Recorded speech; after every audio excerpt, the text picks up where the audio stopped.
I think Tampa will take both games in Tampa to start the series, and then Montreal will win 2 games in Montreal.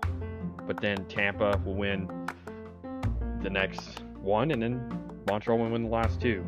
I think Montreal will do the same thing the Bruins did. They'll lose all their games on the road until the last one, the one that matters, happens, and they'll take home the cup. What are your predictions? Suns have the best backcourt duo. Yeah, so we've already talked about Burrow a lot, especially how he's influenced the Bengals organization to do some questionable things. A great job from the Islanders to rebound off that and force a Game 7 with Bellavide's game-winning goal in overtime in Game 6. We don't talk about the 2010s because the 2010s had the Astros, and if the Astros didn't happen, the Yankees would have won in 2017 over the Dodgers. I'm going to say it's during the Week 17 game after the Cowboys have clinched the division, so we just put Bendinucci in. Vegas was really outplayed the last 3 games of this series, and they did not seem like they wanted it as much as Montreal did.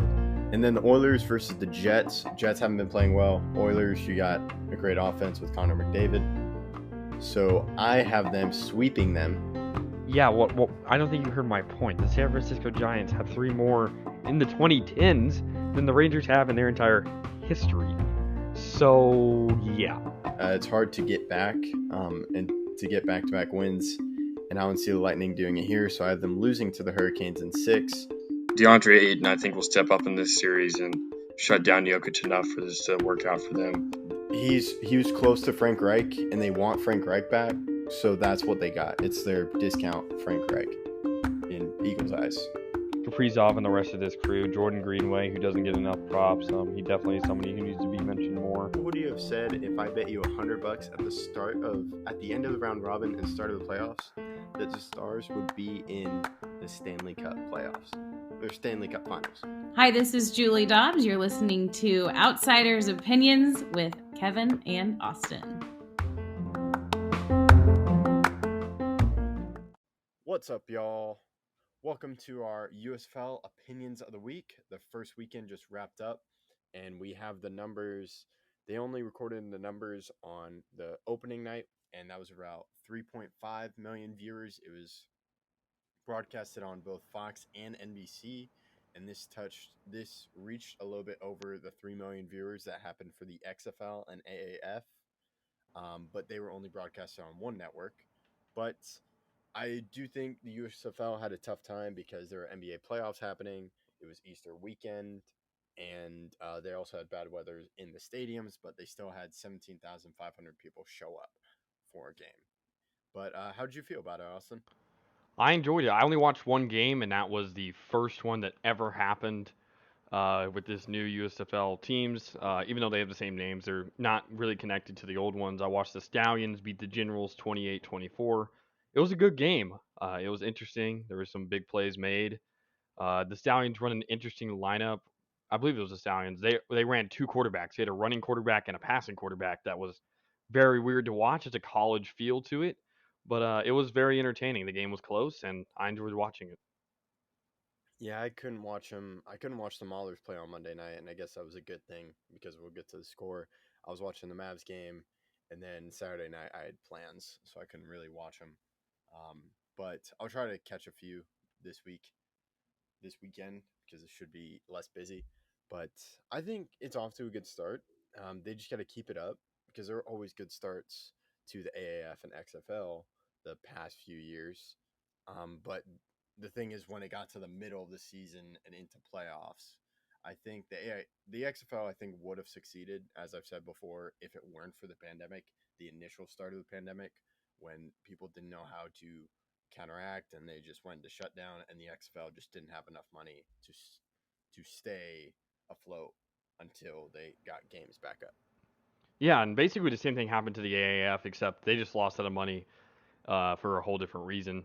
The owner, the guy who paid it all, basically left, and that kind of ruined that, even though I did enjoy that as well. I think it has a real chance of succeeding. America loves its football, and I don't think that's going to change no matter who's playing. I enjoyed it, and as long as most of the games are competitive, which all but one of them were, I think that's a good thing because people love to watch close games. Yeah, so let's go into the game. So the first game was the Gamblers versus Panthers, correct? No, the first game was the Oh, Generals versus Stallions, but I already touched on that. I already said it was 28-24 Stallions, and it was a good game. But then the okay. I first was game looking on at the standings. Sunday was Gamblers Panthers. And the Gamblers won 17-12. I saw Michigan Panthers. I saw that Paxton Lynch was playing a little bit. I saw one highlight of him running, but that was mostly it. But it was close, like you said. And then we have your New Orleans Breakers winning 23-17. Yeah, and the I can't remember his name, but there was a defensive player for the New Orleans Breakers that won Defensive Player of the Week, which I love to see. It's a team I'm cheering for, the only blue team. We got to hold it out for the blue team. So uh, it was enjoyable. It was the another one score game. The first game ever, Generals versus Stallions, was a 4 point game. Then Gamblers was versus Panthers was a 5 point game, and then Breakers versus Stars 6 point game. But this last game was not like the rest. Yeah, the last game was the Pittsburgh Maulers losing to the Bandits 17-3, not even scoring a touchdown. Yeah, Jordan Tamu and Tampa uh, start off hot. The biggest win by any team so far this season, and maybe your prediction about Tampa continuing its success since Tom Brady was acquired is true. Yeah, and speaking of the Maulers had some controversy. They cut their running back because he did not follow team rules. As he did not want to partake in a chicken salad. Instead, wanted pizza because he saw someone walk in with pizza. I think you can reprimand the player for that, and I understand like if he was rude to the staff. Um, but I don't think he should have been cut for that. And I think given how bad they played on Monday night, I'm not sure if it's going to be a good season for the Maulers. Yeah, based on their performance and what we've seen from their coaching staff to this point, I have to question how it's being run to this point. It's very early. There's still 9 games left for every team, so that can turn around. Maybe they finish 9-1. But the way it started out has not been promising, and I would be a little bit worried if I was a Pittsburgh Maulers fan because I agree with you that should not be a reason. And if it's, oh, everyone in the team's going to get a chicken salad, well, I mean, there's not everyone in the world likes chicken salad. I don't know. Like, this isn't high school football. Like, these are grown men who can decide what they want to eat. We know of guys like Marshawn Lynch who always ate Skittles. Skittles aren't the greatest thing for football, right? But he loved his Skittles, and Pete Carroll was not going to tell him to, oh, stop eating your Skittles on the sideline. And there's guys like the guy that used to play for the Ravens, defensive end. Doomerville, No, long hair. that Suggs. I don't know if he had No, long hair. Suggs was almost bald for most of his career. I can't remember. It was the guy who loved to eat Taco Bell. Like, was all over Taco Bell. Don't I can't remember his do name not for some remember reason, that. which actually makes me Let me infuriated. Google it. Yeah, yeah, it's Ravens Taco Bell player. That's all I'm gonna search up. It should come up. Yeah, Matthew Judon. Yeah, I should have known that. That's Oh, Patriot. Oh, wow. yeah. I knew it was a former Ravens player, and when that article came out about him loving Taco Bell, he was with the Ravens. Yeah, now he's on the Patriots. I should have known that. That's my fault. Hmm. But I yeah, didn't realize it was that recent. yeah, he is in love with Taco Bell.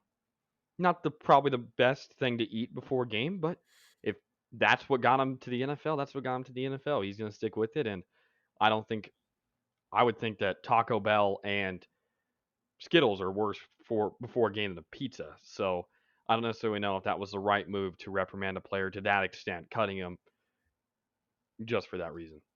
Yeah, and there was a guy that he said a guy had walked in with pizza before him. So what happened to the guy that walked in with pizza? They were saying that he was being rude. The coaches claim that he said he didn't. He wasn't rude. I don't know who to believe. There weren't cameras there. If it was a NFL organization in an NFL organization, I would have more belief in the fact that maybe the owners or coaches were right, because normally they have recording of all that stuff.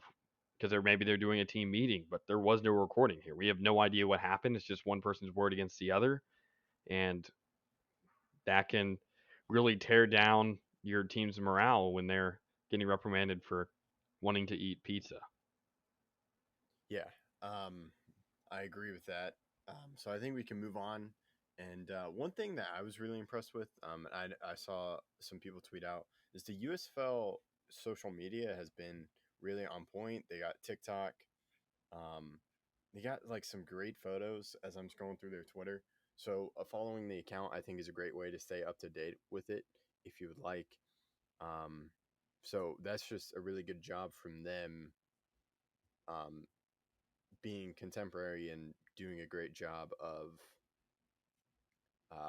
of utilizing their social media accounts like Twitter. Yeah, and I think one of the biggest things here is the fact that they let the fans vote for their mascot. They didn't want to keep the same mascots as before, or even if they didn't have mascots before, they didn't just want to name it on their own. They wanted the fans to involve on Twitter and name the mascot. And while the one I chose for the Breakers did not win, I enjoyed participating, and that's a way to get fans energized about the team, to feel connection. Hey, we picked that name. That's our mascot, not just a random name that the team chose. So I agree with you. Social media has been on point, but to kind of end this off, do you think Week One met expectations? To answer the question that's in the title. Yeah, I think so. I think it did meet expectations given like it's during the NBA playoffs, NHL, MLB, and it was Easter weekend. I feel 3.5 viewers. It was better, a little bit better than the XFL and AAF, and I feel it did meet expectations. What do you think? Yeah, I think it probably should have started a week earlier before the NBA playoffs started, but that's a small issue that I have. It's not really all that big of one, and I definitely enjoyed watching it. So yeah, I would say that it met expectations. I'm excited for how the rest of the season's going to turn out. Yeah, I'm definitely excited as well, and hopefully the Maulers turn around, but I'm not expecting too much. And that's all we got, and thank you for listening to Outsiders Opinions.